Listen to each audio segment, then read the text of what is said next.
नमस्कार। फिर से एक बार स्वागत है मेरे चैनल पर। मैं हूं राज। आप देख रहे हैं हाईवे नाइट। दोस्तों, आज की जो घटना है ये गुरुग्राम की है। घटना मोहित जी का है। मोहित जी उद्योग विहार की एक फैक्ट्री में काम करते थे और जब वो अपनी शिफ्ट ख़त्म करके अपने घर जा रहे थे तो इनके साथ में ये घटना हुई थी और ये घटना को लगभग 10 साल हो गए हैं। तो चलते हैं दोस्तों मोहित जी की इस घटना में। लेकिन दोस्तों, आपने मेरे चैनल को सब्सक्राइब नहीं किया है तो जल्दी से कर लीजिए और साथ में बेल आइकन को दबाना मत भूलिएगा। तो चलते हैं आज की हाईवे नाइट की इस सफ़र पर। दोस्तों, मेरा नाम मोहित है। मैं एक फैक्ट्री में काम करता हूँ और मेरी जो पाली थी, शिफ्ट था, वो बी शिफ्ट था। मेरी जो ड्यूटी थी रात को 9 बजे ख़त्म हो जाती थी। लेकिन आज जो मेरा रिलीवर था वो मुझे फ़ोन करके बोल दिया था कि मैं थोड़ा लेट आऊँगा। अब थोड़ा क्या, वो कम से कम 1.5 घंटे लेट आया था। मैं जब अपने फैक्ट्री से निकला था तो 11:15 बज चुका था। मैं समझा चलो वो तो हमारे साथ में कभी हो सकता है, तो आपस में हम लोग तो इतना बना कर रखना चाहिए। और घर पर ही जाकर मुझे सोना ही था। तो मैं अपने अब बाइक स्टार्ट करके अपने रास्ते में निकल चुका था। मैं अब मेन रोड से निकल रहा था और कुछ ही किलोमीटर चलने के बाद में मुझे सड़क पर पुलिस का बैरिकेड दिखाई पड़ा। अब मैं बैरिकेड देखते ही बाइक को रोक दिया था कि मेरे पास में जो मेरी बाइक थी, मैं सेकंड हैंड खरीदा था और उसका जो पेपर था वो मेरे नाम पर नहीं था। अभी मैंने पेपर को ट्रांसफ़र नहीं करवाया था और ना ही उसका पॉल्यूशन था और ना ही उसका इंश्योरेंस था। तो मैं डर गया था कि कहीं पुलिस वालों ने कागज़ मांग दिया तो मैं फंस जाऊंगा। डर से मैं एक शॉर्टकट जो मैं जानता था, अब मैं उस शॉर्टकट पर चल दिया था। वो शॉर्टकट एक कॉलोनी से होकर के वो रोड निकलती थी और फिर इसी रोड पर आगे जा कर के मिल जाती थी। मैं उस रोड पर कई बार गुजर चुका हूँ, तो मुझे इस एरिया का हर जगह का पूरी जानकारी थी। अब मैं उसी रोड से अब उस कॉलोनी की तरफ निकल रहा था। वो कॉलोनी पार करके और थोड़ा आगे से दाहिने मुड़ने पर इसी रोड पर मैं दोबारा वापस आ जाता। लेकिन मैं तो काफ़ी देर चल पड़ा था और वो कॉलोनी तो मुझे कहीं नज़र ही नहीं आ रही थी। मैं समझा था कि मैं कहीं रास्ता तो नहीं भटक गया हूँ। अब मुझे वो जगह भी कुछ अलग सी लग रही थी। मुझे एहसास होने लगा कि मैं जिस रास्ते पर जा रहा हूँ ये शायद उस कॉलोनी को जाती नहीं है जिससे मुझे निकलना था। लेकिन मैं मुड़ा तो उसी रास्ते पर था। मैं अपने आप ही कंफ्यूज था और समझ नहीं पा रहा था कि क्या सही है क्या गलत है। मैं कंफ्यूज हुआ पड़ा था और एक जगह मैंने बाइक रोक दिया कि मैं सोचा कि अब वापस ले लूं, लेकिन फिर पुलिस वाले को समझ गया कि वो तो कागज़ चेक करेंगे। या फिर मैं डर चुका था दोबारा से कि नहीं, इसी रोड पे चलते हैं, कहीं ना कहीं तो रास्ता मिल ही जाएगा। और मैं आगे उसी रोड पर फिर निकलने लगा था। लेकिन वो कॉलोनी मुझे नहीं मिली, ना कुछ पता लगा। अंधेरी रात थी और मेरा जो हेडलाइट की रोशनी था उससे मैं देखता हुआ उस रोड पर आगे निकलता जा रहा था। मैं कम से कम आधा घंटा का सफ़र कर चुका था, लेकिन ना वो तो कॉलोनी आई ना वो रोड जिस पर मुझे मुड़ना था। मैं अब फंस चुका था। मुझे लग रहा था कि मैं रास्ता भटक गया हूँ और मैं इस रोड के जाल में कहीं भटक गया हूँ या फंस गया हूँ।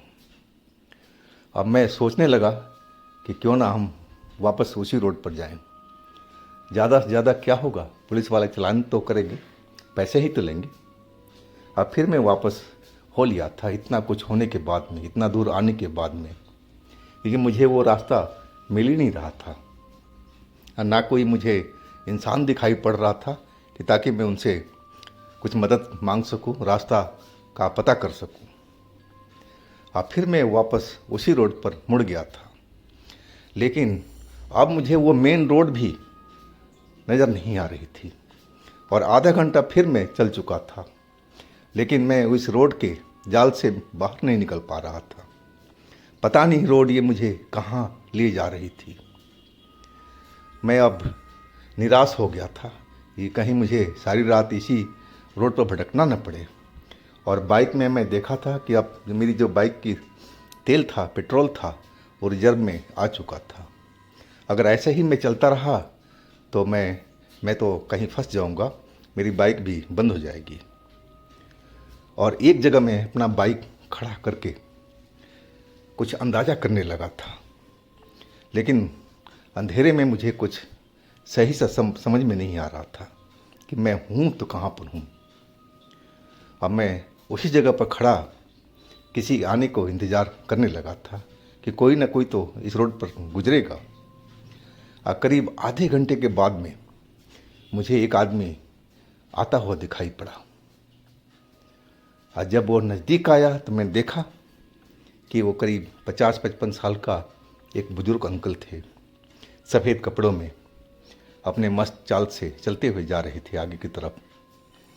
मैंने उनको रोका और बोला, अंकल जी, मैं रास्ता भटक गया हूँ, मुझे मेन रोड पर जाना है। वो मेरी तरफ देखे और मेरे नज़दीक आ गए। मैंने फिर बोला कि अंकल जी, अगर आपको पता हो कि मेन रोड किस तरफ है तो मुझे रास्ता बता दीजिए, मैं चला जाऊंगा।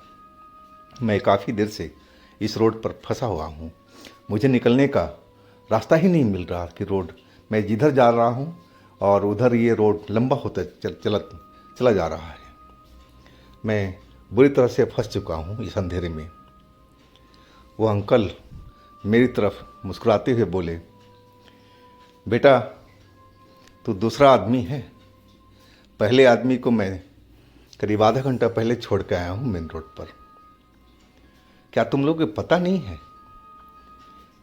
यानी कि अंकल, किस चीज़ का पता, आप बताओ। बोले कि आज अंधियारी रात है और इस रोड पर एक शिकारी जाल बिछाए हुए है और तुम उस जाल में फंस चुके हो। मैं उन अंकल की बात सुन करके डर सा गया था। यानी कि अंकल, कैसा शिकारी, कैसा जाल, आप मुझे ज़रा खुल के बताइए। वो बोलने लगे कि जिस जाल में तुम फंसे हो ना, सारी रात इसी में फंसे रहोगे और वो तुम्हें तड़पा तड़पा के मार देगा। अब मैं अंकल को समझा कि अंकल कहीं दिमाग से हिले हुए तो नहीं है, बहकी बहकी बातें कर रहे थे। नहीं कि अंकल, आप छोड़िए इन बातों को, आप मुझे मेन रोड का रास्ता बता दीजिए, मैं निकल जाऊंगा। वो हंसते हुए बोलने लगे कि बेटा, ये तो हो ही नहीं सकता है कि तू यहाँ से निकल पाए। अब मुझे कुछ संदेह होने लगा था कि अंकल सच बोल रहे हैं या दिमाग से हिले हुए हैं। नहीं कि अंकल, आप मुझ पर मेहरबानी करो, अब मुझे रास्ता बता दो आप। मैं हाथ जोड़े एक तरह से प्रार्थना करने लगा था उनसे। शायद उनको मेरे ऊपर में तरस आ गई थी। अब बोले कि चलो, तुम्हें मैं मेन रोड पर छोड़ के आता हूँ।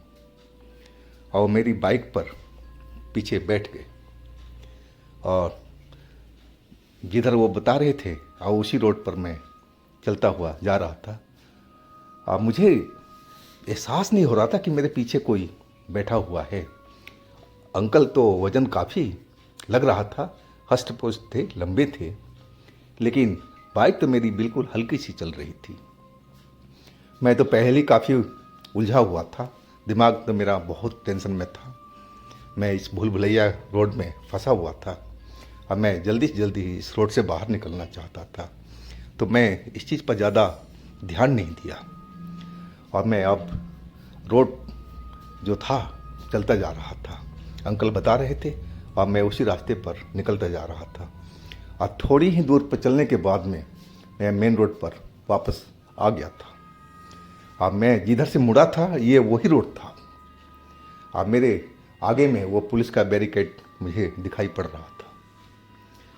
अब मैं अपने शरीर में थोड़ा जान महसूस किया कि अब मैं जल्दी से अपने घर पहुंच जाऊंगा। अगर पुलिस वाले रोकेंगे भी तो कुछ पैसे उनको दे दूंगा, फाइन कटवा लूँगा। और मैं अंकल को थैंक यू बोलने के लिए पीछे मुड़ा तो मैं पाया कि अंकल तो है ही नहीं पिछली सीट पर। अब दोस्तों, उस टाइम में आप समझ सकते हैं कि मेरी हालत कैसी रही होगी। मैं पूरी तरह से डर चुका था। लग रहा था कि मैं बाइक से नीचे गिर जाऊंगा, लेकिन मैं अपने आप को संभाला और मैं देखने लगा था फिर मुड़ मुड़ करके कि अंकल कहीं चलती हुई बाइक से तो नहीं उतर गए। लेकिन ऐसा संभव नहीं था। अगर उतरते भी तो मुझे एहसास हो जाता। लेकिन अब मुझे अब सारा खेल पता चल चुका था। मैंने अंदाज़ा लगा लिया था कि जो अंकल थे ये एक कोई पुण्य आत्मा थे और जिस शिकारी की बात कह रहे थे वो रोड का छलावा था जो मुझे अपने भरम जाल में फंसा लिया था। मैं उस रोड में भटक रहा था और मुझे सही रास्ता मिल नहीं रहा था। उसके माया जाल के अनुसार वो पूरी तरह से मुझे अपनी जाल में फंसा चुका था। और अंकल सही कह रहे थे। मैं उनकी बात पर विश्वास नहीं किया था। लेकिन अंकल मुझे अब उस जगह से बाहर निकाल दिए थे और मैं अब रुका नहीं। मैं पुलिस बैरिकेड के पास पहुंच गया था। स्पीड मेरी धीरे ही थी और डर से मेरा बदन कांप रहा था। लेकिन अगर उस टाइम पुलिस वाले रोकते तो मैं नीचे ही गिर जाता। लेकिन पुलिस वाले ने कुछ बोला नहीं। वो अपने जगह पर आपस में बात करते हुए रहे और मैं वहाँ से निकल चुका था। मैं अपने मन में यही सोच रहा था कि अगर वो अंकल जो पुण्य आत्मा थे, अगर वो मुझे नहीं मिलते तो मैं तो उसी भूल भुलैया में कहीं फंसा हुआ होता और मैं कभी बाहर निकल नहीं पाता। तो दोस्तों, ये थी आज की कहानी। अगर आपके पास भी इस तरह की कोई अपनी आप बीती है, कोई घटना है, तो आप मुझे इंस्टाग्राम पर या मेरे व्हाट्सएप नंबर पर शेयर कर सकते हैं। और दोस्तों, हमारे दूसरे चैनल पर भी आप लोग विजिट कीजिए। उनमें भी अच्छी अच्छी कहानियाँ डली हुई है।